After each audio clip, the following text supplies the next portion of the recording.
یہ جو مال انسان کماتا ہے نا،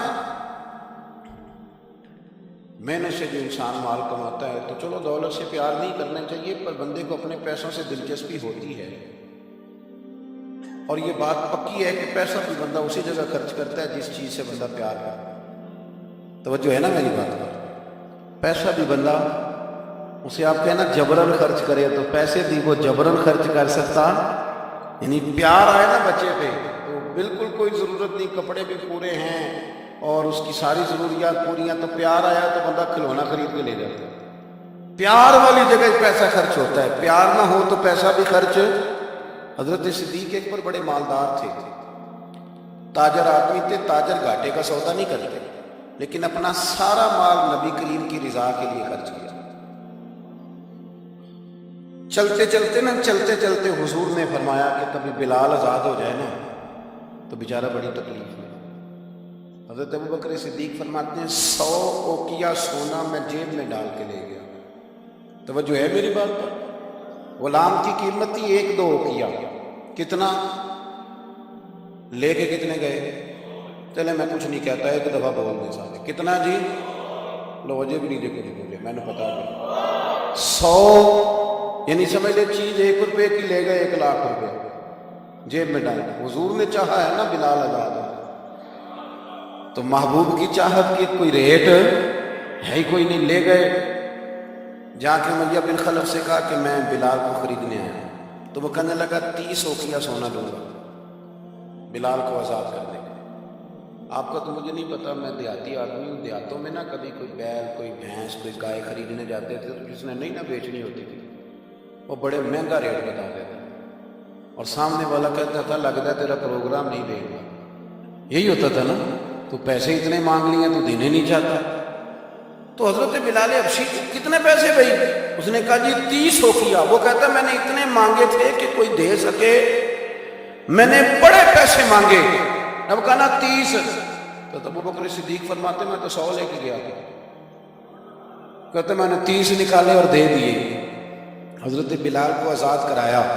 امیہ بن خلف کہنے لگا ابوبکر تو تاجر بندہ ہے، سیانہ بندہ ہے، ایسے تو نہیں تھا نا کہ کوئی بندہ باہر سے آیا ہے، تو مکے کا باسی اور زمانہ تجھے جانتا ہے، اگر تو 1 اوقیہ سونے پہ اڑ جاتا نا کہ میں صرف 1 اوقیہ میں بلال کو خریدوں گا، 1 میں، تو امیہ کہنے لگا میں 1 پر بھی بیچنے میں تیار تھا، میں نے تو 30 اس لیے مانگے تھے کہ تو چلا جائے، اور میں نے 30 مانگے تو تم نے 30 دے دیے، حالانکہ تو 1 اوقیہ پہ ضد کرتا تو میں دے دیتا۔ حضرت ابوبکر صدیق مسکرائے، فرمانے لگے تو ابھی کافر ہے، تجھے ابھی ایمان کے ذائقے کا پتہ نہیں، یہ تو ابھی آشنا نہیں ہے، تجھے کیا پتہ ہو یہ بھی ایک مزہ ہے، تجھے پتہ نہیں نا یہ بھی ایک ذائقہ ہے، یہ بھی ایک سرور ہے، تو ابھی اس سرور سے دور ہے۔ وہ اقبال کہنے لگے نا بے خطر کود پڑا آتش نمرود میں عشق، عقل تھی محو تماشائے لبے بام ابھی، اور پھر کہنے لگے پختہ ہوتی ہے اگر مصلحت اندیش ہو عقل، اور عشق ہو مصلحت اندیش تو ہے خام ابھی، اور پھر کہنے لگے عقل عیار ہے۔ عیار کا سادہ ترجمہ مکار ہوتا ہے، عقل عیار ہے، 100 بھیس بنا لیتی ہے، لیکن عقل کو عیار کہا، عقل عیار ہے 100 بھیس بنا لیتی ہے، عشق بیچارہ پہلی بات یہ دیکھے کتنی تگڑی کر ہے، وہ عیار ہے اور یہ بیچارہ، عقل عیار ہے 100 بھیس بنا لیتی ہے، عشق بیچارہ نہ ملا ہے نہ زاہد نہ حکیم، بیچارہ جو ہے بیچارہ تو لہذا کچھ بھی نہیں۔ تو وہ امیہ کہنے لگا تو 1 پہ اڑ جاتا تو میں 1 کا بھی دے دیتا، تو صدیق اکبر ہنسے، جناب بلال کا بازو تھاما، کہنے لگے امیہ تیرا کیا خیال ہے، میں نے کبھی جھوٹ بھی بولا ہے؟ امیہ کہنے لگا نہیں آپ تو صدیق معروف ہیں۔ تو حضرت صدیق اکبر کہنے لگے امیہ سن پھر تو کہتا ہے نا کہ تو 1 پہ اڑتا، میں 1 پہ اڑتا تو 1 کا بھی بلال دے دیتا، اور میرا دعویٰ یہ ہے کہ تو نے 30 مانگے، تو 100 مانگتا تو میں 100 کا بھی بلال خرید لیتا، تو اس لیے کہ یہ حضور کی چاہت ہے۔ آپ سمجھ لیں کہ مال وہاں خرچ ہوتا ہے جہاں انسان کو بڑا پیار۔ آپ نے سنا ہوا ہے، میں زیادہ تفصیل میں نہیں جاؤں گا، آپ نے سنا ہے کہ حضرت عمر فاروق گھر کا آدھا مال لے آئے، آدھا لانا بھی کوئی آسان کام ہو،